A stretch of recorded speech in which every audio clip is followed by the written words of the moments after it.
Muuge vallas on taas valminud üks kena koht. Sänna mõisa saal on renoveeritud. Kutsume teidki osa saama selle avamisest.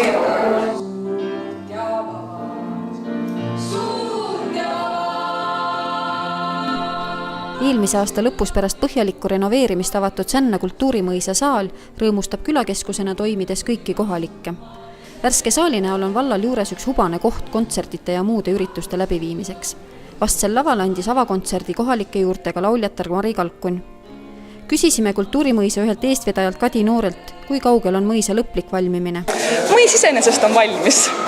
Üritused käivad, energia töötab, kõik toimub, aga iseenesest, kui rääkida renoveerimise osas, siis renoveerida on veel päris palju. Et näiteks maja fassaad on see, mis vajaks tegemist, aknad vajavad renoveerimist, praegu puhub ikkagi akendest tuul sisse, siis terve, teine tiib on veel ootab renoveerimist, kuhu tulevad siis näiteks ökoköök, kohvik ja teised ruumid. Ja mis veel? Ja sisulist tegevust. Ikka, et rohkem õpitubasid ja muid tegevust. Mis selle projekti raames varem tehtud on? Selle projekti raames jõudsime me aasta jooksul teha vägagi palju asju. Sinna mahtus trobikond õpitubasid, sinna mahtus paar suuremat üritust.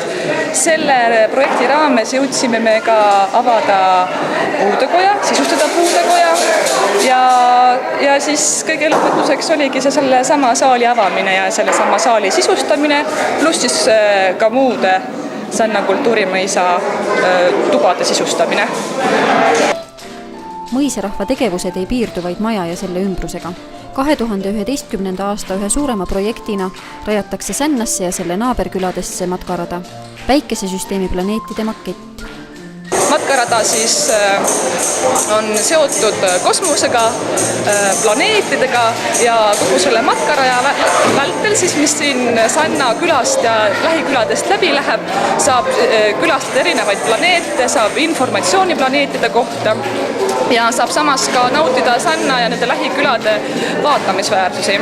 Kuidas see üldse on niimoodi läinud, et teie pere sattus siia Sännasse kultuurimõisaga tegelema?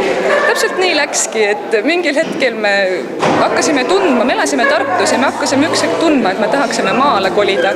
Ja kui me olime selle nii-öelda mõtte välja kosmosesse visanud, siis tuligi universumist vastust ja mind kutsuti Sänna kultuurimõisa projekti juhiks. Täpselt nii lihtne see oligi.